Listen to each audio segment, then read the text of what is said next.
विजयदशमी के शुभ अवसर पर केवलसिया बुद्ध विहार, जिसे शाक्य मुनि बुद्ध विहार के नाम से जाना जाता है, में आयोजित इस धम्म कार्यक्रम में सबसे पहले गंगा के सागर तथागत भगवान गौतम बुद्ध को सत नमन करता हूँ। भारतीय संविधान के निर्माता परम पूज्य बाबा साहब डॉक्टर B.R. अम्बेडकर को सत नमन करते हुए विद्या की देवी माता सावित्रीबाई फुले, दलितों, पिछड़ों के और इस देश के पछाड़े गए लोगों के महामसीहा भीष्म पितामह महात्मा ज्योतिबा फुले, स्वाभिमान आंदोलन के जनक पेरियार रामास्वामी नायकर, संत गाडगे, संत कबीर, गुरु नारायणा, भगवान बिरसा मुंडा सहित तमाम सारे अपने समाज में जन्मे ऋषि मुनियों, संतों, महापुरुषों को सत नमन करता हूँ, जिन्होंने असमानता पर आधारित इस सामाजिक व्यवस्था और इस धर्म को बदलने के लिए अपने जीवन की कुर्बानियां दी है। दोस्तों, आज इस मंच पर बैठे हुए हरैया बुद्ध विहार के जो यहाँ क्रांतिकारी साथी बैठे हैं, जिन्होंने क्रांति का बिगुल बजाया है, पूरे देश में नहीं और भारत में ही नहीं, विदेशों में भी इस आवाज को इस संस्था ने फैलाया है। ये सारे के सारे क्रांतिकारी साथी सभी से सभी सम्मानित हैं, विद्वान हैं, आदरणीय हैं, इनको भी सत नमन करता हूँ। मित्रों, हमको तो लगाम पहले ही लगा दिया गया है माननीय संचालक महोदय द्वारा, ज्यादा ना बोला इसलिए मैं ज्यादा हमें बोलना नहीं है। इतने साथियों, आप लोगों को बता देना चाहूंगा, मैं तो कांसीराम जी के साथ पूरे जीवन भर रहा और बहुत कुछ उनसे सीखा है। वही बात, चंद बातें आप लोगों को मैं जो है शेयर करना चाहूंगा। कांसीराम जी कहते थे, हम लोगों को समझाते थे कि जिससे मेरी लड़ाई है, जिससे हम लड़ रहे हैं, उनकी ढाल बनकर हमारे लोग ही आगे खड़े हैं, वरना ये लड़ाई हम सदियों पहले जीत गए होते। ये हमारे नेता मानवर कांसीराम साहब कहा करते थे। कांसीराम साहब कहा करते थे, ये जिंदगी बहुत छोटी है और काम बहुत बड़ा है, इसलिए इस समाज को तैयार करना जरूरी है। आप सब लोग भी समाज ही तैयार कर रहे हैं। यदि समाज न तैयार हुआ तो आपका जो कारवां आगे बढ़ा है ये पिछड़ जाएगा। इसीलिए बाबा साहब डॉक्टर अम्बेडकर ने कहा था, दुनिया का सबसे कठिन काम सामाजिक कार्य है। और अंतिम समय में, अपने जीवन की अंतिम सभा में, बाबा साहब डॉक्टर अम्बेडकर ने अपने समाज के पढ़े लिखे लोगों को कहा था, जो सामने हमारे बैठे हैं सफेद कॉलर वाले, कॉलर टाइट करके बैठे हैं, ये पढ़े लिखे लोगों ने मुझको धोखा दिया, समाज को धोखा दिया। और इस बात को बाबा साहब डॉक्टर अम्बेडकर ने रोते हुए कहा था। उस समय किसी ने बाबा साहब डॉक्टर अम्बेडकर की बात नहीं मानी। साथियों, आज भी हम लोग भी अपने समाज के पढ़े लिखे लोगों से, चाहे वो राजनीति कर रहे हैं, चाहे वो धर्म चला रहे हैं, चाहे वो दुकान चला रहे हैं, आज भी हम लोग भी पढ़े लिखे लोगों से मार खाए हुए हैं। साथियों, माननीय कांसीराम साहब कहा करते थे, जो साथी समझ गए हैं वो अपना पैसा, अपनी बुद्धि, अपना समय लगाकर इस भोले भाले समाज को तैयार करें। समाज को तैयार करना जरूरी है। साथियों, कांसीराम साहब से बड़ी लंबी डिस्कस हुई हमारी और होती रहती थी जब उनके साथ रहता है। उन्होंने हमें हरियाणा भेजा, दिल्ली में हमें लगाया, बंगाल में लगाया, महाराष्ट्र में लगाया, उत्तर प्रदेश में लगाया, बिहार में लगाया, जहाँ जहाँ उनको समझ में आती थी कि वहाँ पिछड़े समाज के लोग, दलित समाज के लोग हैं, वहाँ इनको समझाने के लिए, संगठन को खड़ा करने के लिए ऑल इंडिया कांसीराम साहब ने जहाँ जो भी जिम्मेदारी हम लोगों को सौंपी, हम लोगों ने उस जिम्मेदारी को संभाला। साथियों, कांसीराम साहब ने इस समाज को बदलने के लिए कार, गाड़ी, घोड़े की बात नहीं की थी। कांसीराम ने कहा था 2 पैर और 2 पहिया से इस समाज को हमें बदलना है। और कांसीराम साहब ने 4200 किलोमीटर साइकिल ऑल इंडिया चलाई थी साथियों। और उन्होंने संगठन सबसे पहले उन्होंने बामसेफ बनाया, फिर DS4 बनाया, फिर बहुजन समाज पार्टी बनाया।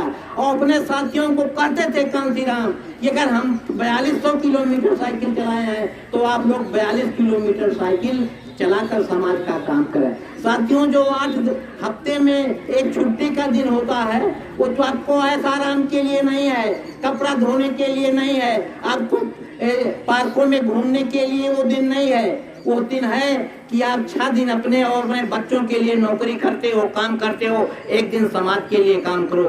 ये हमारे महापुरुषों का संदेश था। बाबा साहब डॉक्टर अंबेडकर जिन लोगों पर रोए थे, पढ़े लिखे लोगों पर, जिन लोगों ने बाबा साहब डॉक्टर अंबेडकर की बात को नहीं माना था, बाबा साहब ने उन्हीं लोगों पर, कांसीराम साहब ने फिर से रिसर्च किया, उनको तैयार किया, अपनी उनको प्लानिंग बताई, पॉपुलर प्लानिंग बनाकर फिर से उस समाज में पढ़े लिखे लोगों में, नौकरी करने वाले लोगों में कांसीराम साहब ने फिर से जो है ताकत भर से उस समाज के ऊर्जा को निकाला।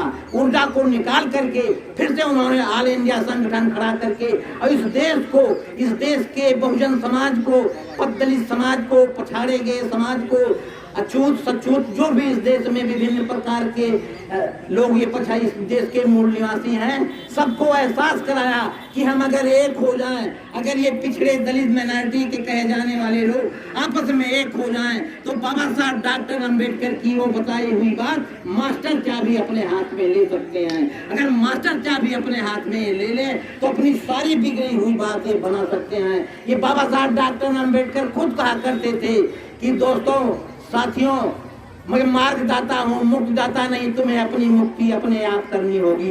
और इस मुक्ति के लिए आपको संगठित होना पड़ेगा। बाबा साहब डॉक्टर अंबेडकर ने लखनऊ में कहा था इस बात को, और वो मंत्री थे उस समय, उन्होंने कहा था अगर ये पिछड़े और दलित कहे जाने वाले लोग, ये पछाड़े गए लोग एक हो जाएं। मैं ये नहीं कहता हूँ, ये बाबा साहब की वर्डिंग है। बाबा साहब कहा करते थे कि मैं ये नहीं कहता हूँ कि पहले रोटी बेटी का रिश्ता कायम करें, पहले इन लोगों को राज सत्ता पर कब्जा करना चाहिए। इसलिए जो पार्लियामेंट के सामने बाबा साहब डॉक्टर अंबेडकर की स्टेचू लगी है, वो पार्लियामेंट पर इशारा करती है, अरे इस देश के मालिकों, अगर अपनी समस्या हल करना चाहते हो, अपना हक अधिकार लेना चाहते हो, अगर स्वाभिमान के साथ जीना चाहते हो, तो आपको पार्लियामेंट पर कब्जा करना ही करना होगा। यदि आप पार्लियामेंट पर कब्जा नहीं करोगे तो साथियों, आपकी बिगड़ी हुई बात नहीं बनने वाली है। बाबा साहब डॉक्टर अंबेडकर ने संविधान बनाकर आपको सौंप दिया, लेकिन उस संविधान को आप बचा नहीं पा रहे हो, जिसको बाबा साहब डॉक्टर अंबेडकर ने सोचा था कि जो आरक्षण की लकड़ी है, इसको हम अपने कमजोर समाज को थमा देंगे तो इसका सहारे आगे बढ़ता हुआ ये जो है समाज को एक दिशा देगा। तो साथियों, जिसका परिणाम ये हुआ कि 70 वर्षों में इस देश का जो पछाड़े गए समाज में, जो अन्य पिछड़े वर्ग के तो कम लोग आगे बढ़े, लेकिन दलित समाज के ज्यादा से ज्यादा लोग उस आरक्षण की लकड़ी के सहारे, इस देश में जो नौकरशाही है उसमें ब्राह्मण के बाद दूसरे नंबर पर दलित समाज आ गया। और वो जहाँ बैठे हैं, अगर उनकी मानसिकता उनकी सही हो तो अपने समाज की भला करते भी हैं। बहुत सारे लोग नहीं करते हैं, लेकिन करते भी हैं जो लोग उस पदों तक पहुंचे।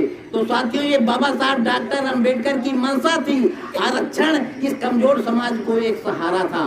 उस आरक्षण को इस देश में, इस देश के ऐसे लोग जिन्होंने हमारी संस्कृति को, हमारे धर्म को, हमारे राजपाट को, धन धरती को छीना है, गुलाम बनाया, लाचार बनाया, बेबस बनाया, आज उनकी सरकारें हैं। और साथियों, सत्ता का बहुत बड़ा रोल होता है। मानवर कांसीराम साहब कहा करते थे, यद्यप राजनीति में तमाम सारी कमियां होती हैं, फिर भी सामाजिक मूवमेंट राजनीति के सहारे आगे बढ़ते हैं। तो साथियों, आपको इस बात को समझना ही समझना होगा।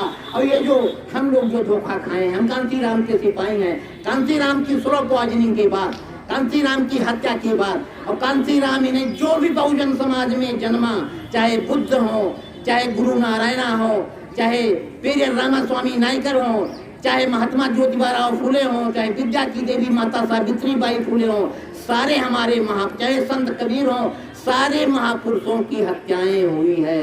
डायरेक्ट इनडायरेक्ट वे में सबकी हत्याएं, जो इन समाज की बात करता है उसकी हत्या होती है। साथियों, इस देश में लगभग 750 वर्षों तक मुसलमानों ने हुकूमत किया।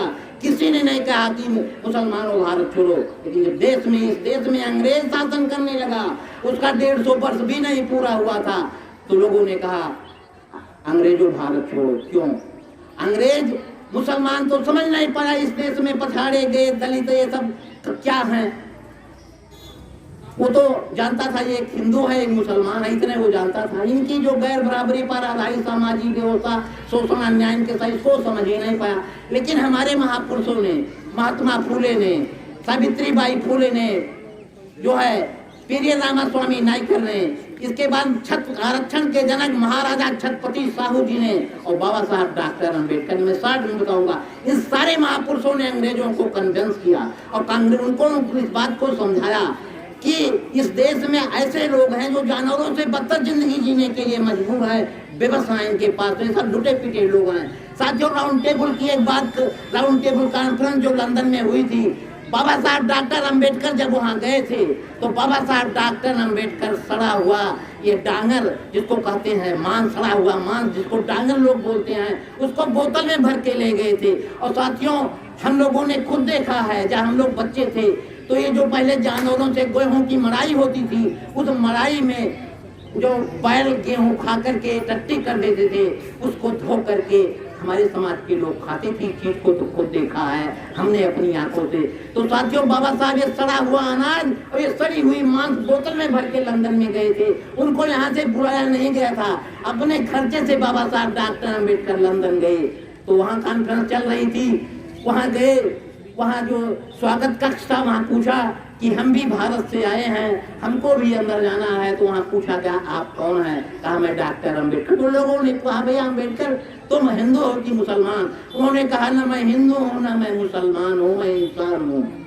और वहाँ कहा बड़े ही दिलेरी के साथ बाबा साहब डॉक्टर अम्बेडकर ने कहा कि जानते हैं जितनी संयुक्त जर्मनी की जनसंख्या नहीं है उससे ज्यादा वहाँ इस देश में ऐसे लोग हैं जो जानवरों से बदतर जिंदगी जीने के लिए अछूतों की संख्या भारत में है, जिनको इंसान का दर्जा ही नहीं प्राप्त है। तो उनको परमिशन मिल गया, अंदर गए।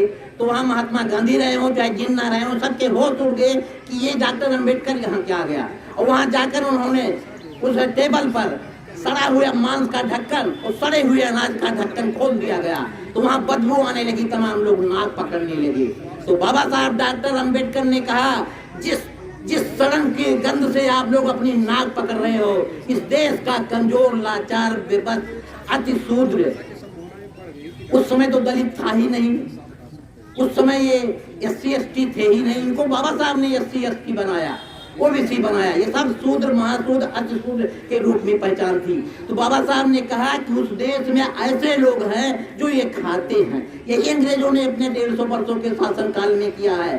तो अंग्रेजों का सिर सर से झुक गया और तब इस देश में साइमन कमीशन को भेजा गया कि जाकर इस देश में जातियों का पता लगाओ। तो कल इस देश में जो सबसे बड़ी पार्टियां थी, उन पार्टियों ने बड़े जोर शोर से उसका विरोध किया। साथियों, मैं ज्यादा नहीं आगे बढ़ूंगा, नहीं हमको नोटिस मिलने वाली है। साथियों, मैं ये बताना चाहूंगा कि भगवान तथागत ने अपनी बात अपने समय में कही, उसको उस समय के चक्रवर्ती महाराजाओं ने फॉलो किया। उसी में सम्राट अशोक कोई साधारण राजा नहीं थे, महाराजा थे, और उनके तलवार में इतनी दम थी कि उन्होंने अपना साम्राज्य कायम किया था। इसलिए जो लोग उनसे नहीं लड़ पाए थे, कलिंग विजय के बाद जब उनमें परिवर्तन आया तो लोगों ने उनसे हाथ मिलाया और साम्राज्य बढ़ता चला गया। साथियों, एक बार मैं आप लोगों को उदाहरण दूंगा, क्योंकि मैं पहले कुश्ती लड़ता था, तो लोग कहते थे कि जो लखमरुआ होता है अखाड़ में, वो एक दिन पहलवान हो जाता है। कैसे? इसलिए हो जाता है कि वो देखता है किन किन पॉइंट से हमको मारा जा रहा है, और उसी पर वो नजर दौड़ाता है। मैं एक उदाहरण और आपको दूंगा जापान का। एक गुरु था, तो उसके पास एक बच्चा गया, उसका बायां हाथ यहीं से कटा हुआ था। जब वहां गया, कहा हमको जूडो कराटे सीखना है। जब जूडो कराटे सीखने की बात आई तो मास्टर ने कहा तुम्हारे तो एक हाथ है, ये नहीं है। तो उस बच्चे ने कहा क्या हमको आप शिष्य नहीं बनाएंगे? तो उसने कहा नहीं, शिष्य तो बनाएंगे आपको, लेकिन कुछ शर्तें हैं। कहा क्या? कहा आप जो है हमसे सवाल नहीं करेंगे और जो मैं बताऊंगा उसका आपको पालन करना होगा। अब 3 सालों तक उनका अनावरत प्रयास चलता रहा। एक पॉइंट बता दिया गुरु ने, उसी पर अनावरत उस पर प्रयास करता जा रहा था। वो लड़का प्रयास करता जा रहा था। 3 साल बीत गए। तमाम सारे जो लड़के थे उसमें जिनको मास्टर डिग्री मिलने वाली थी, सब लोग जो है राम कृष्ण के दांव पेज बताता था, लेकिन उस बच्चे को केवल एक पेज बताया। तो एक दिन उसने सवाल किया बच्चे ने कि गुरुजी क्या हमको आप दूसरा दांव नहीं बताएंगे? क्या तुमको हमने पहले कह दिया था कि हमारी बात माननी होगी, क्या तुमको मुझ पर भरोसा नहीं है? कहा है भरोसा। तो फिर वो लग गया अपने काम में।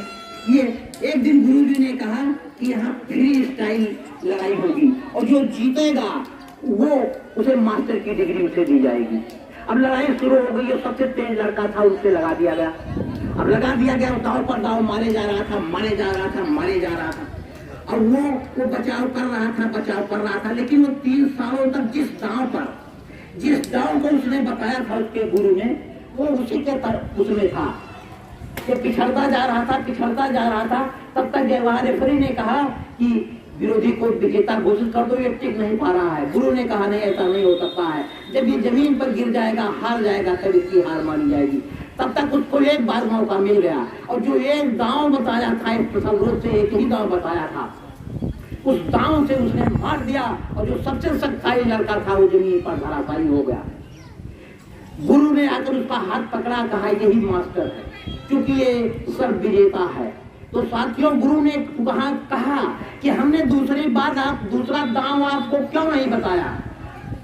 कहा क्यों नहीं बताया? उसने कहा इस दांव का कोई जवाब नहीं है, क्योंकि इसकी काट है कि बायां पैर हाथ पकड़ करके विरोधी को पटका जाए और बायां हाथ तुम्हारे पास है ही नहीं, इसलिए इसका कोई काट ये विरोधी के पास नहीं है और वो मास्टर डिग्री पा गया। मेरे बताने का मतलब है ऐसे साथियों, आपको मास्टर चाबी लेना होगा, वही मास्टर डिग्री है आपकी। और ये जो हमारे राजनेता हैं जो अपनी अपनी दुकान चलाकर ठगते हैं, समाज को गुलाम बनाया है। 4 बार तो पिछड़ों की, दलितों की, 4 बार मुलायम सिंह को, 4 बार मायावती जी को, 1 बार कल्याण सिंह को सरकार बनाने का मौका मिला, लेकिन समाज को कल्याण क्या दिया? इस समाज के सामाजिक संगठनों को तो उन्होंने 1 नया पैसा तक नहीं दिया। इसलिए हमारा समाज तैयार नहीं हुआ। इसलिए जहां से सत्ता फर्क कराई थी वहां फर्क करके चली गई। तो आए मेरे समाज के लोगों, आपको तैयार होना ही होना पड़ेगा। तैयार होकर आपस में भाईचारा बनाना होगा।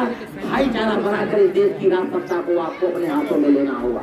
जब आपके हाथों में होगी तो आपकी बिगड़ी हुई बात बनेगी। साथियों, रूस में क्रांति हुई थी तो वहाँ 17 महीने तक इतिहास की पढ़ाई बंद कर दी गई थी और वहाँ लेनिन ने कहा जो पुराना झूठा इतिहास है इसको जला दो। जलवा दिया और कहा वहाँ के विद्वानों से कि नया इतिहास लिखो। नया इतिहास लिख करके वो पढ़ाया जाने लगा। साथियों, इस देश में जो झूठी बातें हमारे गुरु लोग बच्चों को या गुरु माताएं जो भी जाती हैं उसे सिखाएं, ये सब झूठी बात पढ़ाती हैं। आधा से ज्यादा ऐतिहासिक झूठी बात पढ़ाई जाती है। जब आपकी सरकार होगी, आप राज सत्ता पर मजबूती से आपका कब्जा होगा, तो सबसे पहले झूठे इतिहास को आपको बदलना होगा, सही इतिहास पढ़ना होगा। और ये जो नन्हे मुन्ने बच्चे यहाँ खेल कूद रहे हैं, इनके दिमाग में जब आप भर दोगे सही बात, तब ये सही बात के लिए लड़ेंगे। बूढ़े बैल को चाल नहीं सिखाई जाती है। लोग यहाँ तो सब बूढ़े बैठे हैं जो सीख गए हैं। इनको अपने बच्चों को वो बात तैयार कर सिखाने के लिए क्या है, ये विज्ञान ही तो है। व्हाट्सएप क्या है मोबाइल का? व्हाट्सएप ये है कि जो आपके पास है स्टार्ट में उसको किसी के पास ट्रांसफर कर सकते हो। ये जो विद्वान साथी हैं, इनकी जिम्मेदारी है, इनके दिमाग में जो चीज फीड है, जिस चीज को इन्होंने सीखा है, इसको ये व्हाट्सएप करें समाज में, जन जन तक इस बात को पहुंचाएं। जब तक जन जन तक ये अपने आंदोलन को नहीं पहुंचाएंगे, तब तक इनकी कोई भी बिगड़ी बात बनने वाली नहीं है। उठ खड़ा होना होगा। अन्याय ज्यादा बढ़ रहा है, बढ़ा हुआ है। संविधान आप भी कह रहे हैं कि संविधान के इसमें ये लिखा है, संविधान में वो लिखा है, लेकिन संविधान की क्या वैल्यू रह गई है? संविधान में जो नहीं लिखा है वही तो हो रहा है। संविधान में थोड़े ही लिखा हुआ है कि प्राइमरी का मास्टर जाएगा तो वहाँ बच्चा अगर घाव छू लेगा और दलित समाज का होगा तो वो पीट कर मार डालेगा। ये तो संविधान में नहीं लिखा है। ये तमाम सारे लोग आते हैं, क्या करते हैं? ये पूजा करते हैं। किसकी पूजा करते हैं? संस्कृत में झूठी पूजा करते हैं। जैसे सड़क का उद्घाटन हुआ, गाड़ी का उद्घाटन हुआ, जहाज का उद्घाटन हुआ, तो वहाँ वो झूठी पूजा क्या इसके पूजा लिखी गई है संविधान में? ऐसा करते हैं। कौन इस पर सवाल उठाता है? कौन इस पर टिप्पणी करता है? साथियों, इन सारी चीजों को बदलने के लिए बहुत मजबूती से आपका पैर होना चाहिए, तब आप अपनी बात को कर सकते हैं। साथियों, मानवर कांसीराम साहब कहा करते थे, हमारे लोगों को समाज के लिए दान देने की आदत डालनी चाहिए। उदाहरण देते थे कि जैसे सतलज नदी पर भाखड़ा नांगल जैसा एशिया का सबसे बड़ा बांध बनाकर उससे पनबिजली निकाली गई। उस पनबिजली से जो है उद्योग धंधे हमारे विकसित हुए, शहर जगमगाए और वहाँ के पानी से खेतों की फसलें लहलहाई। उसी तरह अगर आप समाज के लिए कुछ करते हो तो आपको उसी तरीके से आपका कुछ घटने वाला नहीं है। दान देने की, इसीलिए कांसीराम साहब कहते थे दान देने की। कांसीराम जी कहते थे हमारे समाज का हाथ ऐसा है, ये मांगता हुआ घूमता है। हम चाहते हैं हमारे समाज का हाथ ऐसा हो जाए। जो मांगता समाज है इसको कांसीराम जी दाता समाज बनाना चाहते थे। ये कांसीराम साहब की सोच थी। कांसीराम साहब से हमने एक बार पूछा कि बाबा साहब डॉक्टर अम्बेडकर की कितनी किताबें सर आपने पढ़ी है? तो हंसने लगे। मुझको वो छोटा कहते थे, कहीं छोटा मैं एक ही किताबें पढ़कर, ये उस टिप्पणी पर उन्होंने जवाब दिया था जब एल.आर. बाली जैसे महान विद्वान अम्बेडकरवाद के स्तंभ माने जाते थे। उन्होंने कहा था कांसीराम को कोई ज्ञान नहीं है, किताबें उन्हें बाबा साहब की पढ़नी चाहिए। इस पर मैंने उनसे सवाल किया कांसीराम जी ने, तो कांसीराम जी ने जवाब दिया कि मैं बाबा साहब डॉक्टर अम्बेडकर की एक किताब पढ़कर पागल हो गया। अगर बाबा साहब की सारी किताबें पढ़ लिया होता तो पता नहीं मेरा हाथ क्या होता। ये कांसीराम जी ने कहा। तो साथियों, बाबा साहब, आपको कोई भी बात समझ में आनी चाहिए। किताबों में बहुत सारी किताबें विद्वानों ने लिखी है, वो किताब को कैसे आप डाइवर्ट करते हैं अपने समाज में। अगर डाइवर्ट नहीं कर सकते हैं, विचारधारा नहीं डाइवर्ट कर सकते हैं, तो वो किताबें तो चाहे जैसी हो, किताब थोड़ी दौड़ के आपके मस्तिष्क में घुस जाएगी। और वैज्ञानिक तरीका भी होना चाहिए। इस देश में साथियों जात के आधार पर 10,000 आंदोलन चले थे, सब फेल हो गए थे। कांसीराम साहब ने अपने रिसर्च में ये बात बताई थी हम लोगों को जब वो कैडर दे रहे थे। कांसीराम क्यों की? वो जात के आधार पर लड़े थे। इसीलिए बाबा साहब डॉक्टर अम्बेडकर से बराबर डिस्कस होती थी। हमें जात के आधार पर कांसीराम जी से हमने पूछा, वो कहते थे कि किसी भी कीमत पर हम बहुजन इस समाज को तैयार करेंगे, हमें बहुजन समाज बनाना है। लेकिन बहुजन समाज को चमार समाज नहीं बनाना है।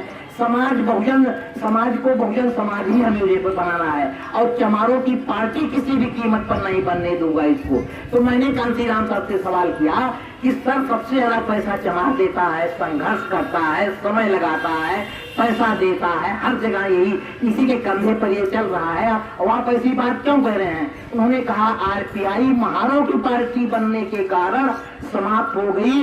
जिनका चुनाव निशान हाथी था वो हाथ में बदल गया, उसका चुनाव चिन्ह हाथी छीन लिया चुनाव आयोग ने। तब वो बहुजन समाज पार्टी को हाथी मिली है, पहले हाथी नहीं मिली थी। पहले हम लोग शेर लिखते थे, हाथी लिखते थे, ऊंट लिखते थे, इसी में से कोई चुनाव चिन्ह दिया जाए। तो कांसीराम जी ने कहा ये गलती हम कभी भी नहीं दोहराना चाहेंगे। एक जाति की पार्टी हो, उसमें हमें सभी जाति मजहब के लोगों को जो पछाड़ी गई है, एक ही तो सभी नागवंशी हैं, सभी इस देश के मूल निवासी हैं। इनको ये भटके हुए लोगों को इकट्ठा करके उनके नेता को आगे करके हम एक माला बना देंगे और वो माला से हम अपनी पार्टी के माध्यम से टिकट दे देंगे। वो माला के हिसाब से वो खंड खंड टुकड़ों के लोग वो इकट्ठा कर देंगे तो अपना प्रतिनिधि चुन लेंगे और इस देश की राज सत्ता पर कब्जा करके अपनी बिगड़ी हुई बात बढ़ा लेंगे। ये कांसीराम जी की सोच थी। ये सारी चीजों को पढ़े लिखे लोगों ने फेल किया।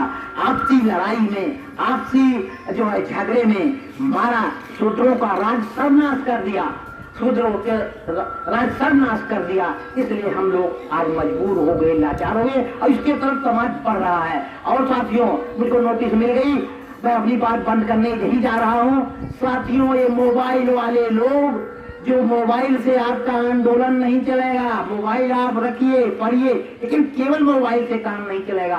साथियों, हम लोगों ने मूवमेंट के लिए लाठी खाई, डंडा खाया, जेल गए, तो कर्म बाकी हम लोगों का नहीं हुआ।